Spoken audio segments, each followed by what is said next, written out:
Bitcoin's alive, what you gon' do? Mempool fees are high. Ordinal. Where does it stop? Nobody knows. It's a revolution, ayy. Bitcoin is the one, no substitution, ayy. With Shizzy and Yagobi, it's Ordinal Revolution.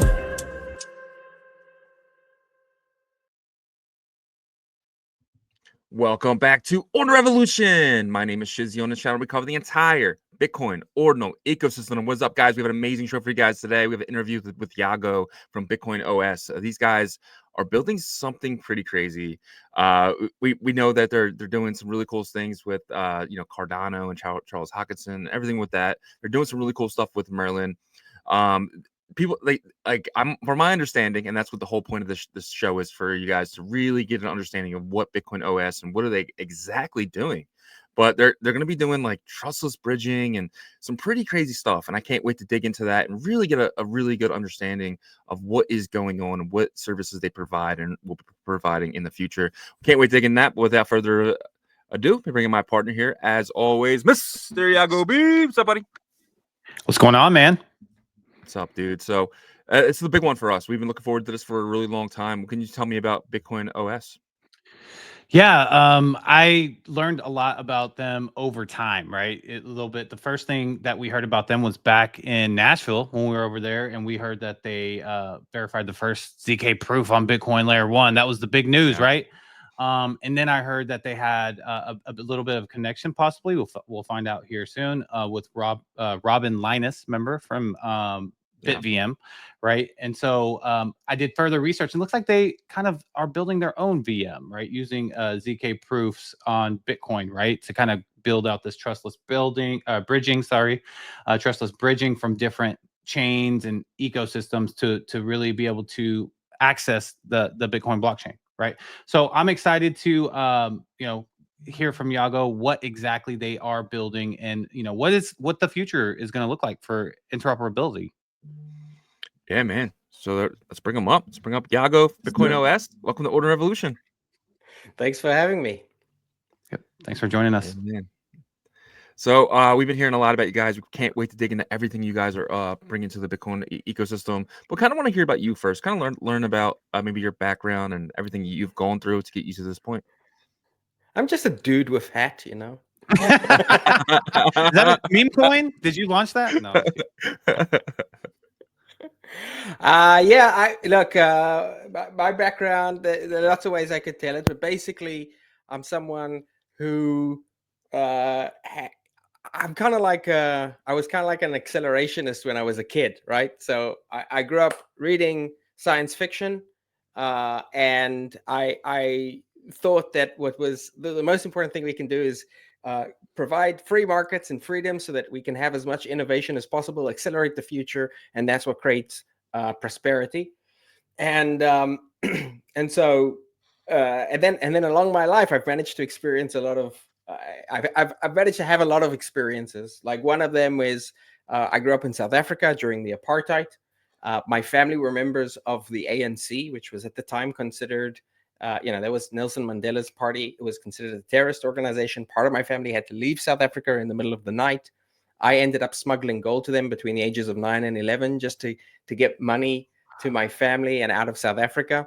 I went and ended up living for a while in another very peaceful sort of unhistoric place of the world. I lived in Israel, and I worked for a long time as I used to volunteer in schools and sort of spent a lot of time with the Arab population there, and that helped form other parts of my political philosophy. And then I went and studied neuroscience and ended up working in early versions of AI by trying to mimic human neural networks. And I was spending a lot of time thinking about the internet, and that the internet is kind of this weird thing. It's this super advanced 21st century technology. And at the time, we'd married that 21st century technology to the political sophistication of 3000 BC, Iron Age, Bronze Age Egypt, where, you know, a few pharaohs, instead of controlling the flow of the Nile, they control the flow of all the data. There was no private property. There was no way to build a real economy. And so I was sitting in a lab at Carnegie Mellon, working on my AI stuff, reading papers in network science. I came across the Bitcoin white paper. It was 2011, the middle of dead winter. And I read this thing and I'm like, out of the pages jumps at me the ability to give people freedom, the ability to make sure no 9-year-old ever has to smuggle gold again, the ability to create property rights for the internet, and the ability to create the ability to have a global, unstoppable economy to create more prosperity than we've ever seen before. And I was like, okay, I'm in. That sounds like a movie script, by the way, your life background. So I expect to see a documentary on Yago in the next 10 to 15 years, but that's amazing. And I love how you had to go through all that experience to really have that epiphany by reading the Bitcoin white paper. So that was awesome. I love to hear that. I was very lucky because most of the people I know who read the white paper, their first reaction was, fuck is this? Like, this is never going to work. And I had a set of pretty unique experiences that meant that I sort of really connected with it hard and fast. Like by the time I had finished reading the white paper, I had emailed everyone I knew, and I said to them, guys, you have to look at Bitcoin. One day, the market cap of this thing is going to be $1 billion. And and then the other thing is I spilled my coffee all over my laptop, fucked up my laptop because oh wow, it was just I was shaking, man. So how many seconds later did it take for you to get your first Bitcoin? Oh man, that sucked. It took me a while. Yeah. Eventually I ended up meeting a guy called Tiny, who was huge, totally roided out guy in a white. How did I know you were going to say that? In a Panera Bread, and bought Bitcoin in cash, and we sat there just staring at each other, waiting for 6 blocks to confirm. Oh my God! Did you get a 50-minute block by any chance? You know how it is. The blocks never come when you need them. Oh Exactly. man, that's an incredible story, Yago. Absolutely insane, man. So, what was life like after that? After you discovered the Bitcoin, did everything kind of like just change for you? It definitely screwed up all my plans. Like, I was supposed to be, at this point, 15 years into working in the AI industry, probably with $1 billion startup. Instead, I've had a whole bunch of other weird experiences, and I've just, I've kind of, gone through. I sometimes say, I've been through all the halvings. I'm like on my 4th halving now. And there's been a lot. There's been a lot of excitement, a lot of drama, a lot of stupidity, and it's been just the most glorious thing that one could ever be part of. Yeah. Absolutely insane. That's interesting. Like it sounds like whenever you had that moment of reading the Bitcoin white paper, you almost sound like a Bitcoin purist at that moment, maybe because you had the epiphany and then you come into Bitcoin. But obviously, Bitcoin OS is like a protocol that's trying to bring different parts of the crypto industry into the Bitcoin community or ecosystem, I should say. So were you more of a purist earlier on and that kind of changed over time, or what did that look like? I'm totally a purist. I'm one of the last real maxis. The reason I'm building Bitcoin OS, is because I want to be able to do everything in Bitcoin. I want to be able to do everything on Bitcoin, and I want Bitcoin to never change. Like, in my mind, what makes Bitcoin so special in comparison to all of this other stuff that is being built is that Bitcoin is permaware, right? It does not change. And one of the things that, and this may piss off some people in the Ordinal community, but right, like, one of the big things that, the Ordinals are currently being used for is like propaganda tools to suggest that we need a Bitcoin fork. And I think it's just such a tragic mistake and such a tragic misunderstanding of what fundamentally Bitcoin is. Bitcoin is rules without rulers. Every single fork is an attack on that idea. So, And real yeah. quick, I want to ask you. So, I'm assuming that you're referring to the adding opcat to the core. Is that what you're? Opcat. I mean, there's a lot of proposals. I think everyone goes through the phase where they first discover Bitcoin. They're like, I just heard about Bitcoin and I'm here to fix it. Right? I went through that phase. I went through a phase where I was trying to design a better blockchain. It was a very educational experience because I couldn't, and it took me, and it was a great way to sort of learn, like from first principles thinking, what actually makes for a good system. And so in my view, Bitcoin has two properties which make it extremely better than everything else, extremely powerful. And it's not the properties that I think we usually talk about. One of those properties is permaware. It does not change. And with Bitcoin OS, we've sort of opened the door to permissionless upgrades of Bitcoin. Anyone can build anything on Bitcoin now without the need to have a fork. Now, obviously, we could do cool things with forks, but we would pay a very high price. The other great thing about Bitcoin is it actually didn't fall into the trap of thinking it's a blockchain. Satoshi never used the word blockchain. What Bitcoin is it's a ledger. It's a decentralized ledger. And the reason it's decentralized is so that it can be something really powerful and important, which is an incorruptible ledger, right? And so Bitcoin, when I was reading the white paper, to me, and it took me a long time to be able to express this idea in words, but to me, what it described was for the first time the ability to have incorruptible ownership, incorruptible rights. We've never had that before. And what we are as an industry is we're the ownership industry, right? That's what we're building. We're building better ownership. And so I actually weirdly, just before I got onto this show, call with you guys, I was on a very large. Somehow they invited me. Sometimes they make a mistake. They invited me to probably the biggest ETH space, and they were going on about a bunch of stuff. And I sort of injected myself, and I said, I kind of derailed the whole conversation, because what I argued was that ETH was making deep and fundamental mistakes. So, for the last 6 months, the whole crypto Twitter ETH world has been like, we need a wartime CEO, we need to add these features, we need to improve this, we need to do that. And at DevCon, they came up with a 5-year plan like Stalin used to do, right? And I said, like, you guys are whenever you have a problem, there's two kinds of solutions, right? Like, okay, people are sick, right? We're either giving them too many vaccines or we're giving them too few, right? And now all of society is too much, too few, right? If with Ethereum, they're like, okay, it's not working.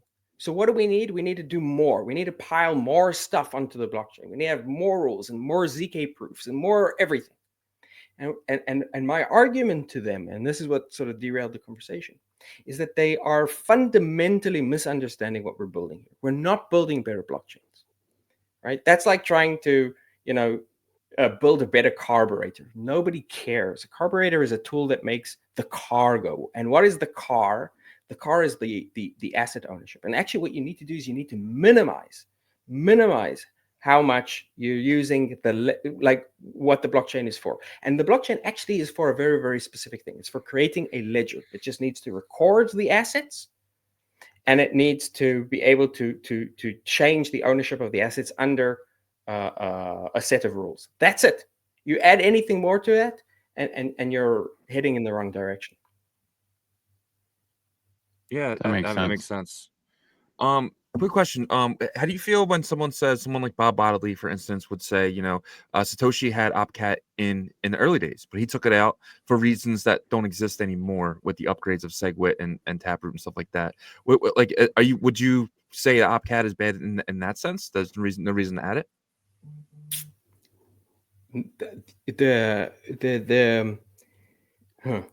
So first of all, I don't think the reasons that opcat was removed have changed in any way.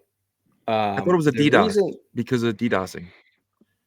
Well, yes. The broader point with Opcat is that Opcat can be used is a very, very powerful primitive, Opcode. right? And so it's very hard to predict how it's going to be used. I got you. But actually, it doesn't really matter. Like there's this kind of thing. There's this thing called path dependence, right? And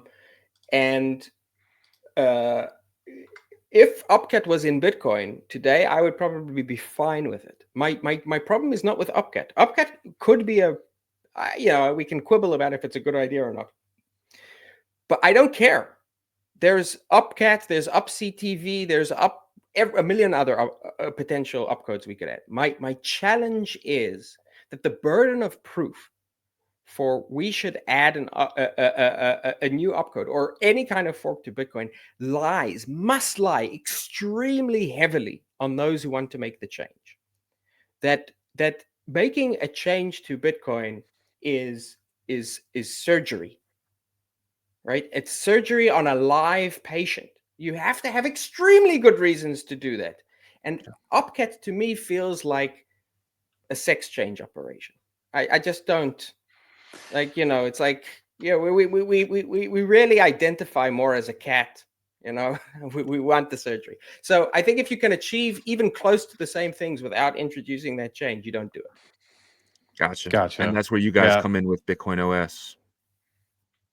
Yes. Yeah. So, I mean, what we're working for, right, what we're fighting for with Bitcoin OS is first and foremost the ability for people to do more with their BTC, right? And we know people do. 4 years ago, there was over 100,000 BTC in BlockFi, in Celsius, in Voyager, and then probably another 100,000 in FTX. That's a lot of BTC. And it was tragic. It was not good for anyone. We should have hit 100,000 K BTC 4 years ago, not now. And we paid the price. So we know that people want to use their BTC. Now we need to provide them with more trustless ways of doing that, with ways that they can do it with cryptographic integrity instead of the integrity of Sam Bankman-Fried, right? And so that's the first thing that we want to do. The second thing is we want to unleash developers. The reality is Ethereum, Solana, all of these things, they do, in a way, they're conceptually a threat to Bitcoin. Because at some point, BlackRock is going to want to sell more products. At some point, Cantor Fitzgerald are going to want to sell more products. And if they can't do it on Bitcoin, they're going to either do it as a centralized thing or they're going to go do it on Ethereum. And Ethereum is a terrible ledger because they've added everything plus the kitchen sink to that blockchain, right? They forgot why the blockchain existed in the first place. And so we need to bring the entire world. We need to bring Cardano and XRP and Litecoin and Ethereum and all of that liquidity, all of those users, all of those developers, we need to bring them back to Bitcoin. So that's the second thing we're trying to do. And the third thing we're trying to do is try and minimize the need to ever fork Bitcoin. And I'm not saying we'll never have to fork Bitcoin. Like if tomorrow we find out that, someone has cracked quantum computing, we're going to need to fork Bitcoin like lickety split, right? But if we can minimize the necessity to do that, then we protect Bitcoin's status as the only permaware. Yeah. Basically, you want to avoid creating a habit of change with Bitcoin. You don't want, fork after fork after fork, even if they're soft forks, right? So I understand that part. And I really didn't think about, I knew that BlackRock and the corporations of TradFi would want to sell more products, but I didn't think about how would that work to satisfy those huge corporations by bringing these other chains and the liquidity to Bitcoin, but also coexisting still with the chain? How would that satisfy them? So let me explain briefly what Bitcoin OS is and how it works. Let's do that. Yes. Yeah. All right. So basically, we want to turn Bitcoin into the global ledger, the global settlement system. And to do that, we need to be able to provide the ability to create new assets on Bitcoin, so programmable tokens. We need to be able to create the ability to have other systems trustlessly interact, basically manage those assets. So you basically need to have off-chain compute that can be used on Bitcoin. So turning Bitcoin into a scalable smart contract system, right? And the reason it's scalable is because all of the smart contracts are off chain. And then the third thing that you want to be able to do is you want to be able to introduce the ability to have native privacy to Bitcoin. Now, it turns out that we can do all of these things. And the secret to doing all of these things is the ability to verify ZK, which is zero knowledge, a type of cryptography on Bitcoin. Why? Well, what you can do today with ZK is mind-blowing, because you can take extremely complicated computation, which could be thousands of transactions or complicated transactions. It could be a DeFi system. It could be whatever you want. And you can fold that computation into a proof, a zero knowledge proof. It's called zero knowledge in part because Bitcoin itself would need to know nothing about the computation. It doesn't need to know anything about the computation. You just take that proof. That proof is tiny. It's 300 bytes. It's smaller than a standard Bitcoin transaction. You put that into Bitcoin, verify, validate it on Bitcoin, and it can execute on Bitcoin. So what that means is you can have a DAO built on another execution environment outside of Bitcoin, right? It provides the proof. It writes the proof to Bitcoin, and then a new token is issued on Bitcoin, right? So imagine like runes, but you can lock them up. You can issue them on the basis of something programmatic. You can use them for stablecoins, for trustless stablecoins, right? So we can bring that to Bitcoin. We can bring real-world assets to Bitcoin. And so now coming back to the question that you asked, like, how does this relate to BlackRock? I was talking to a guy at BlackRock, and he said, we've basically got two crypto teams. We got the team that actually has customers, and all they're doing all day is selling Bitcoin through the ETF and through other structured products. And then we have this other team, which is very, very excited and is doing lots of stuff. And they're experimenting on all kinds of DeFi projects, and they're doing it on Ethereum. And he said to me, what would be amazing is if we could actually bring these two teams together and actually give the people who are building these products, like these DeFi products, access to real clients, real customers. But the real customers, they only are interested in stuff that's happening on Bitcoin. And so what we can do is sort of avoid making the mistakes of Ethereum, which is building this really, really thick chain. Keep Bitcoin exactly the way it is because it's perfect. It's this perfect ledger. Perform compute off-chain, and that compute can be anything. It could be a system built by BlackRock. It could be a decentralized system. It could be a DAO. It can be whatever you want. It can be another chain. And that take the proofs, provide them to Bitcoin, validate, verify, and execute on Bitcoin. That's what BitcoinOS is. Gotcha. So I love using Bitcoin as the verification layer, but obviously Bitcoin doesn't have computational abilities right as of right now, so it won't be able to read that transaction from the ZK side. But it'll be there to show proof that Bitcoin will say, okay, this existed, but you guys will have be able to read that transaction and be able to tell to the users what this means, basically, right? So would Bitcoin OS in a sense be its own ledger, because you have to have all that data and information from the verifications on Bitcoin and stuff? Would it be its own ledger / blockchain, or would it just be more of like a service of like trustless bridging only and stuff like that? What would that look like? Yeah, so Boss is not a it's not a layer 2. It's not a separate chain. It's literally built into Bitcoin. So we're verifying the ZK proofs and executing the results of those ZK proofs on Bitcoin. The only ledger is Bitcoin. The only consensus is Bitcoin proof of work. And then using BitcoinOS. So BitcoinOS is like an operating system, right? It's like the compute layer or the programmability layer interpreter for Bitcoin. And now other projects, Merlin, for example, right? They are currently working to use BitcoinOS so that they can turn Merlin into a true Bitcoin rollup. And so, that's the advantage of building it as an OS. It means that you can have multiple different projects sort of exploring their own path of what they're going to be adding to Bitcoin. It's going to be a different solution for each chain or tech type, right? For tech stack, I guess you could say, right? So the solution for Merlin would be different than the solution for Cardano, because UTXO versus EVM, right? Right. Yeah, so the solution on their side is different. In the same way that, when someone's writing an iOS application, right? One person's writing Candy Crush and another person's writing Uber. They look totally different. They use totally different programming languages, but they're both interpreted and by the same OS, right? And that's the flexibility that we're bringing to Bitcoin. Interesting. So in a sense, they could possibly technically say that they are truly a layer 2 because they're going to be able to have the transactions verified on Bitcoin's blockchain. You absolutely can build a full layer 2, like with the same security guarantees as Bitcoin layer 1 transactions using BOSS. Yeah. The only trust assumption would be obviously the BOSS system itself. So will you guys be utilizing a network of provers? Is that how the ZK would work, or what? Could you explain that? Yeah, so let's talk about the trust assumption of BOSS, right? The trust assumption in BOSS is 1 of n. What does that mean? It means that you can have n operators, n provers, like any number of provers and validators who are writing to Bitcoin and verifying those transactions. And in fact, we can actually open this up so that it's permissionless. Anyone can participate, right? Anyone can be a verifier.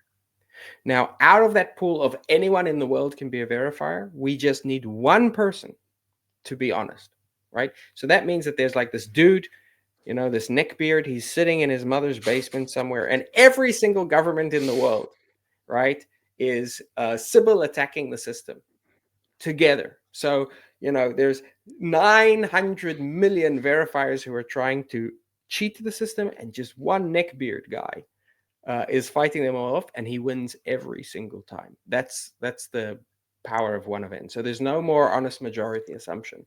There's no more threshold. There's no more multi-sig assumption. It's the closest you can get to true trustlessness. So how would the system know that he's the right one though, and everybody else is cheating?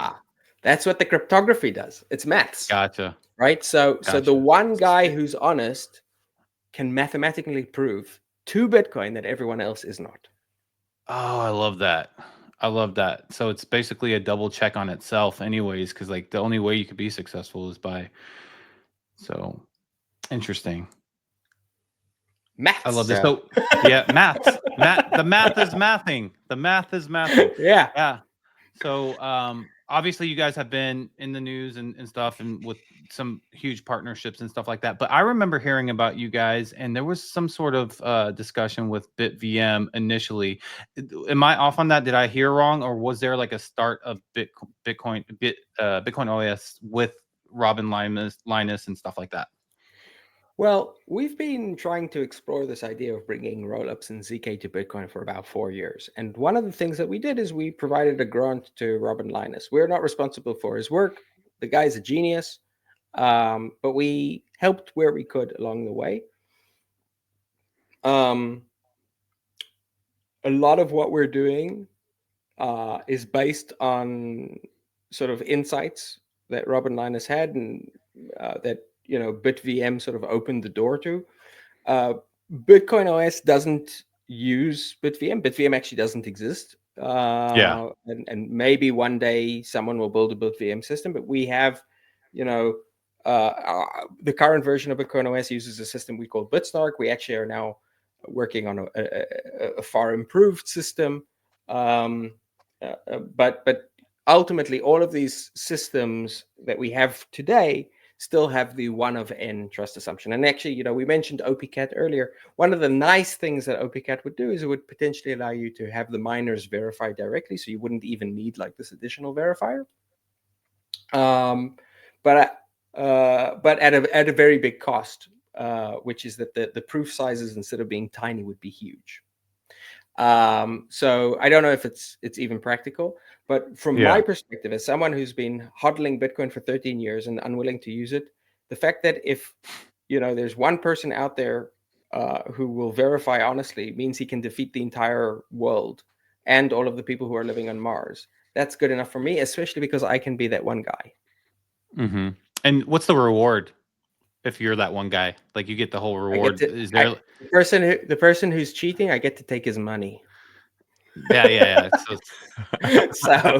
So yeah, and he loses every single time. So basically we do not expect to see fraudulent transactions almost ever. In fact, we expect the only time a fraudulent transaction would ever be attempted is probably by mistake, because you're guaranteed to lose, and you're going to lose all your money. Gotcha. So these boss OS provers, I guess you would say, are they similar to how validators work, where I'm going to have to stake a certain amount of tokens, and if I cheat, I kind of get some of my tokens taken away from me? We at the moment don't require, and probably will never require, staking in order to be a verifier, because our goal is to basically allow anyone, anyone permissionlessly can look at these proofs and verify them and act as a validator.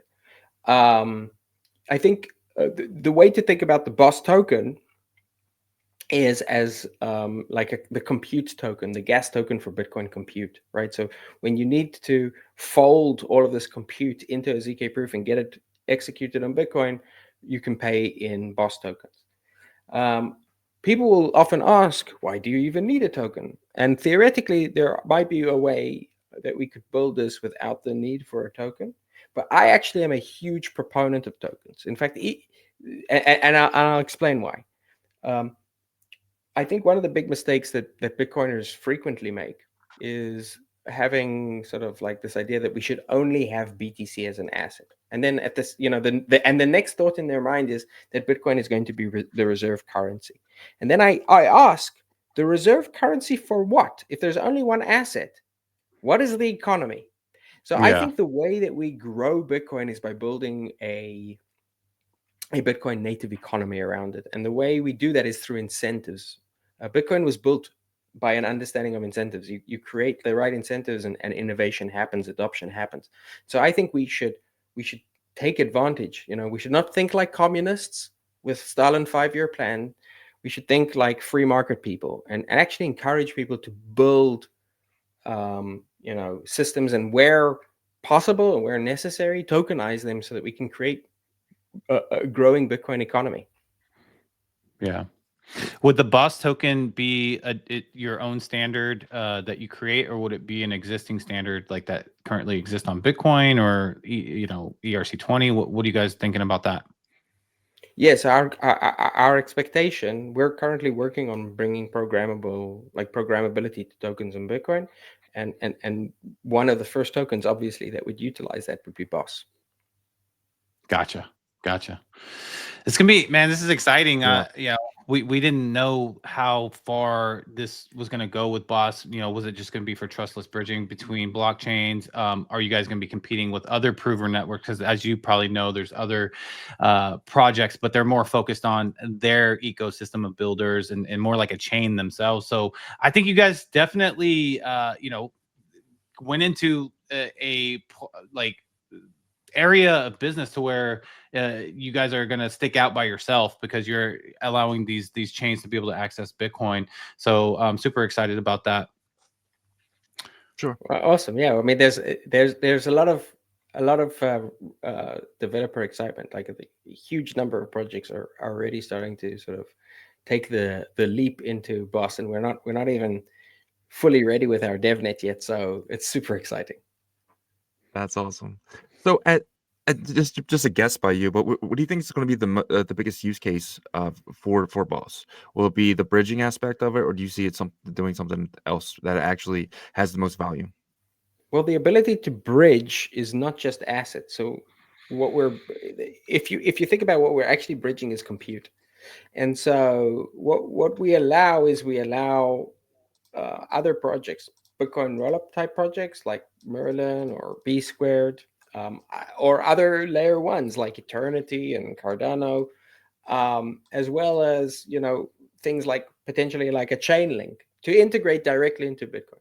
We can allow for Bitcoin native tether, right? Not like on Counterparty or something, or Omni, right? Like literally tether tokens, USDT tokens on Bitcoin mainnet.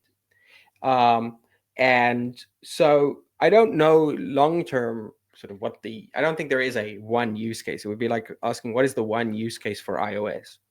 But early on, definitely the ability to allow people to bridge BTC into other environments, we know that that's super popular. Everyone's asking for that. And that's sort of like the Trojan horse, which allows us to bring all of those projects back to Bitcoin and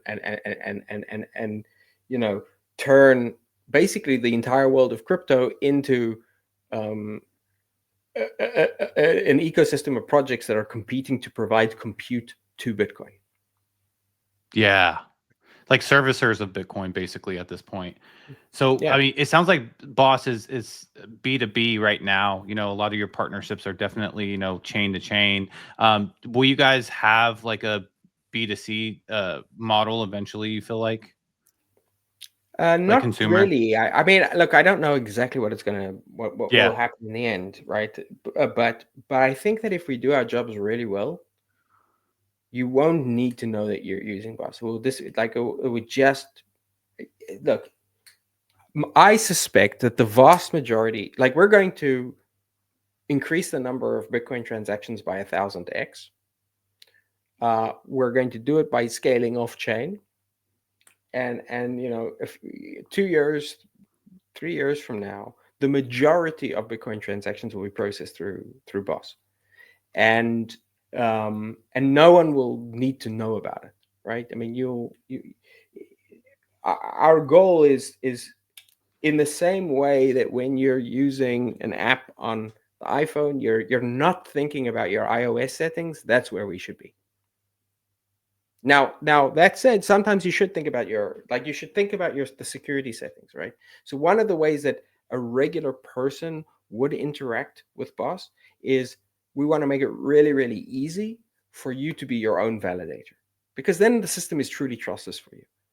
And so that's something which we will be pushing for, and actually isn't that hard. So we've already started experimenting with validating on a mobile phone.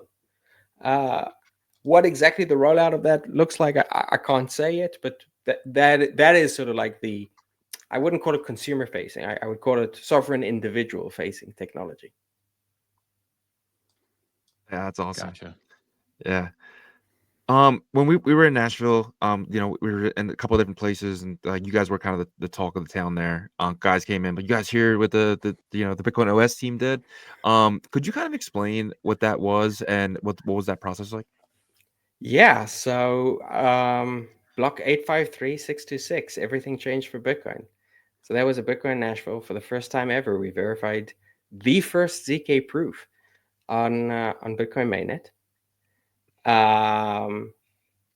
And then we also used that to create like the first proper smart contract in Bitcoin, like the first UTXO that wasn't controlled by a person or by a multisig.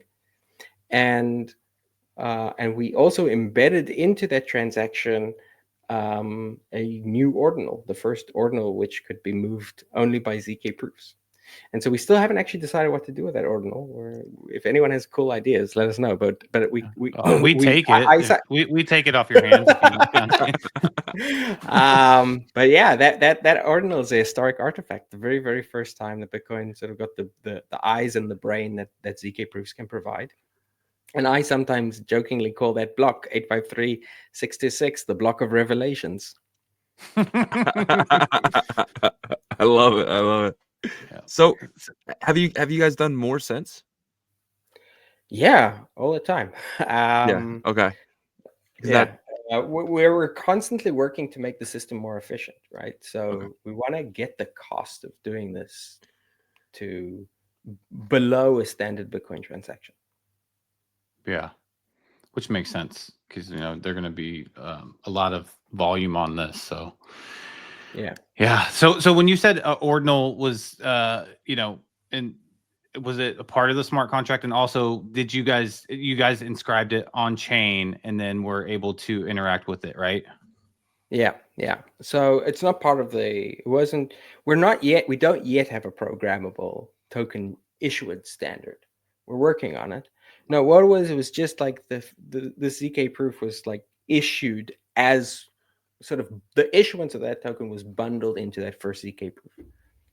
Gotcha. So it wasn't part of the ZK proof, but it was part of the same transaction. Awesome. So let's kind of talk about your DevNet then. Is there a timeline for this early next year, Q2, Q3? Are you guys have a roadmap out yet or anything that you can talk about? We're already so like developers can already like reach out to us and start working. We're constantly open sourcing different pieces of this, and we expect to have, you know, a full testnet out very early next year. And shortly afterwards, you know, v0.1 mainnet version that you know, Bitcoin now has an OS. I love it. I'm looking at your partners that you guys are building with. It's Sovereign, Cardano, Merlin Chain, B Squared, Newbit, and Amirgo.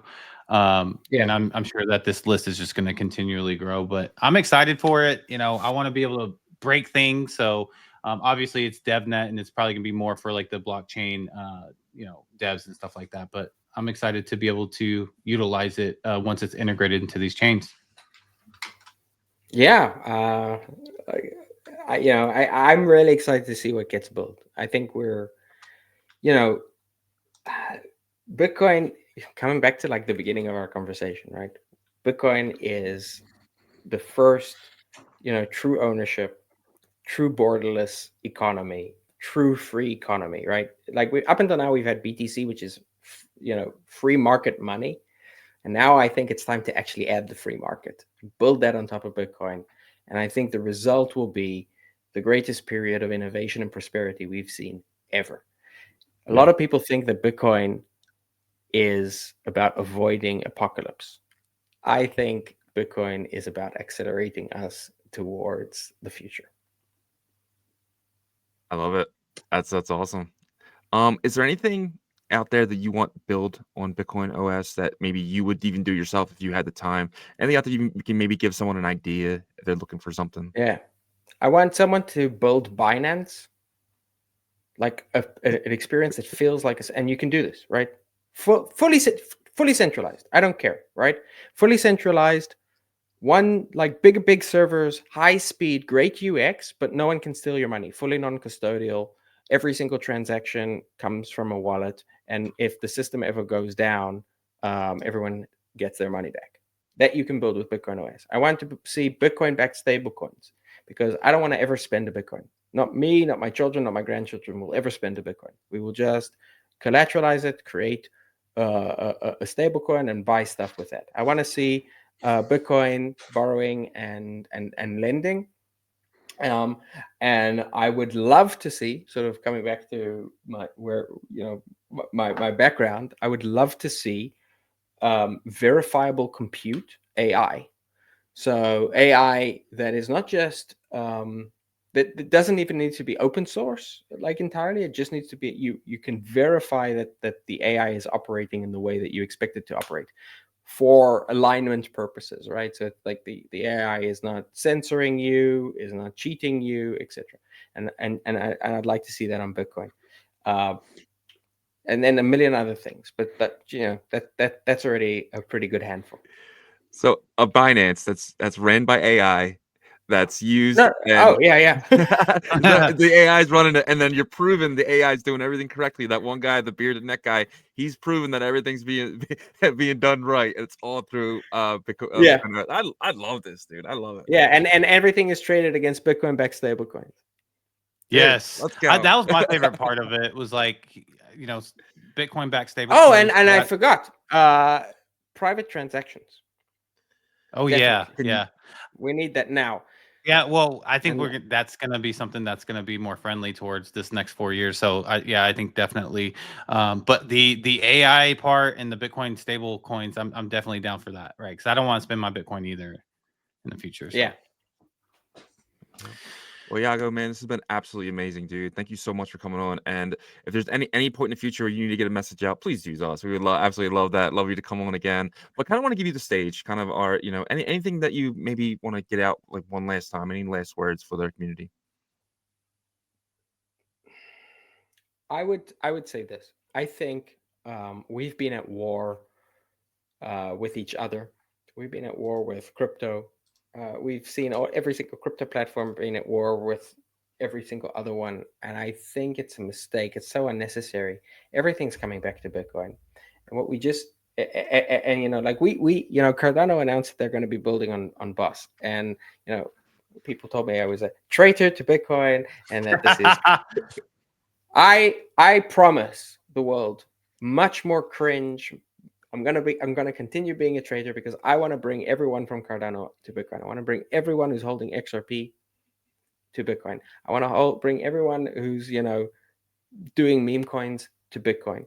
And I think we need to stop shouting at people. Like look, Charles Hoskinson, right, was famous for slagging on Bitcoin, for basically saying Bitcoin is obsolete, it's boomer coin, no one needs it, blah blah blah. He's now, you know, going onto podcast after podcast, talking to his extremely loyal community and telling them, singing them the virtues of Bitcoin. That is a huge win for Bitcoin, right?